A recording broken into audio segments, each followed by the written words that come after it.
আসসালামু আলাইকুম। আশা করি সবাই ভালো আছেন। এটা হচ্ছে আমাদের কন্ট্রোলার XM18D ডি মডেলের, অর্থাৎ XM18 কন্ট্রোলারগুলো প্রায় একই রকম সেটিংস। তো অনেকে এটা দ্বিধাদ্বন্দ্বে থাকেন যে আমরা কীভাবে তাপ আর্দ্রতা সেট করব। XM18 এবং XM18D এটা একই সেটিংস, ইটার সেটিংস আলাদা। তো XM18টাই বেশি ব্যবহার হয়, ডিটা কম ব্যবহার হয়। তো আমরা ডিটার সেটিংসটা দেখাবো, আপনার তাপ আর্দ্রতা কীভাবে বাড়াবেন এটা শর্টকাটে। সেট বাটনে চাপ দেব, এই প্রথম সেট লেখা প্রথম বাটনটা উপর থেকে প্রথম সেটে চাপ দিলাম। এই যে অপশনটা আসবে আসবে উল্টা, হ্যাঁ আসবে, এটা তার মানে তাপের সেটিংস। আমরা আপটা যদি চাপ দিই বাড়বে, ডাউনটা চাপ দিলে কমবে। আমরা সাধারণত তাপমাত্রা 37.7 রাখার চেষ্টা করি।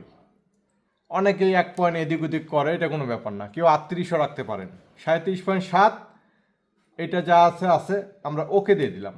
এখন আর্দ্রতার অপশনটা আসবে এই ঘরে আসবে এই পাশে আসবে এই ঘরে, আর এই পাশে আসবে বর্তমান যত সেভ আছে। এটা আছে 75 সেভ। এটা সেভটা হচ্ছে যখন হ্যাজারে ডিম থাকবে তখন আমরা 75 করব, অর্থাৎ এটা বাড়ানো কমানো। ধরেন আপনি হ্যাসারে ডিম দিয়া আর্দ্রতা 75 করে দিয়েছেন, এটা কমাবেন কিভাবে?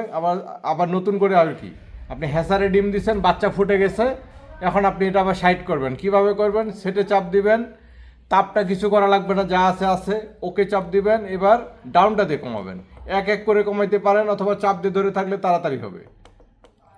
সাইড করে আবার চাপ দিলেন, সেভ হয়ে গেল। আপনার সেটারে যখন ডিম থাকবে তখন আর্দ্রতা থাকবে 60। আবার সেটার থেকে যখন হেসারে ডিম দিবেন বাচ্চা ফোটার 3 দিন আগে, তখন আর্দ্রতা এটা করবেন 75। সেটা চাপ দিবেন, ওকে দিবেন, আপটা দিয়ে 75 করবেন, ওকে দিবেন, সেভ হয়ে গেল। আশা করি বুঝতে পারছেন। আসসালামু আলাইকুম।